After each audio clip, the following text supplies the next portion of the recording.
The study is of no avail unless the spiritual intuition is developed by the purification of desire. You can read your books and go on your research papers, and I'm sure we all know about the fanatical professors that we have come into contact, but if they are not beginning from a place of purifying carnal desire, it's of no use.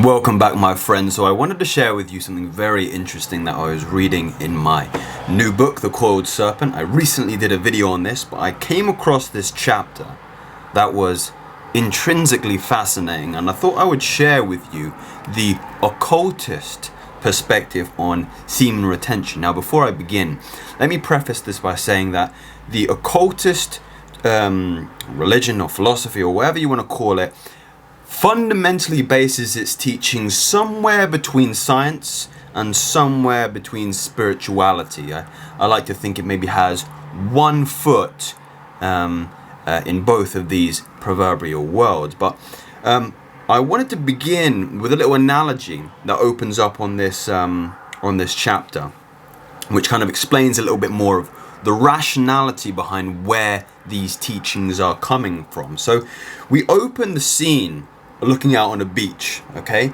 on the unfathomable ocean of life. And the chapter begins to talk about the numerous perspectives on how we look out onto this beach, okay? So we begin with the proud athlete who struts along the boardwalk, showing off his inflated muscles. He's more into his aesthetics and how he looks. And then we come to the scientist who proceeds to exclusively intend upon investigations of whatever the ocean has cast ashore. So he's trying to figure out the rationality behind everything, what the things that come up on the ocean, and what he can, dissect and identify. But then we have the artist who registers the impressions of what he observes around him and what proceeds to inspire him. And then we come to the philosopher who speculates upon the being of the sea and the sky and the land and it all, and the living creatures that are in its cohabitation, I guess you could say. And then we come to the religionist, those who have a practitioner of religion, who in devotional bows his head, adoring the unknown but intrinsically beautiful forces of the magnificent ocean. So he's in awe of the godly work. And then we come to the psychic who rests in negative receptiveness, letting the waves touch him whenever the flow comes up. So it's very kinesthetic. He's going with the feeling of it all. The magician is attracting wide attention, trying to make the tide recede by strange manipulations and mighty exercise of the will. We go into a couple more, such as the mystic, who sits in meditative contemplation, and the yogi, who is untroubled by the ocean and surfs, unstirred by the wind and the drama, and comes into a kind of unity with it all. But then we come to the occultist, okay? So the occultist position on this beach is that of the lifeguard, okay? He comes to know this place as his home, his place of work. And with eyes unclosed, he can go down as deep into the ocean and stay for as long as he wishes. So this analogy, my friends, you may be wondering why I've kind of prefaced it like this, is that the ocean is indicative of the world around us, the mysterious world around us with so much depth. And the occultist is a professional in this world, which I thought was quite interesting. So how do we come to the point where we are, in a state of completion? Because that's what the occultist is. So just expand a little bit more. So each of the others is but an incomplete expression of the single aspects of the occultist. He is the synthesis of all these things. So he is the physical prowess of the athlete. He is the scientist. He is the artist. He is the philosopher. He is the mystic. He is the yogi. He is the psychic. These titles add up, and it is something, very alluring to be able to come to that state of a kind of eternal mastery. So how do we proceed to achieve these heights? How do we proceed to be a professional in this mysterious aspect of our world? Because these all sound like great things. And what is that relation to semen retention? So we're going to get to that in just a moment. So to become occultist is the epitome of human beings. But we begin to the occultists begin to frame the journey of proceeding to go down these veins of physical attainment, mental attainment, by the laws and demands of purity of inner life. Okay.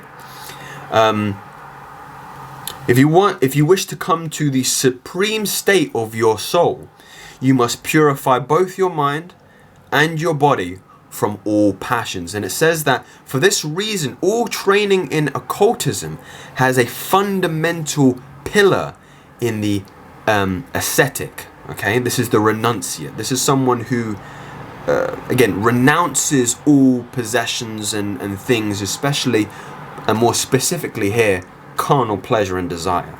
Okay, and what is extremely interesting, I thought, in this point is that the study is of no avail unless the spiritual intuition is developed by the purification of desire. You can read your books and go on your research papers, and I'm sure we all know about the fanatical professors that we have come into contact, but if they are not beginning from a place of purifying carnal desire, it's of no use. It's of no use. You will not make any progress.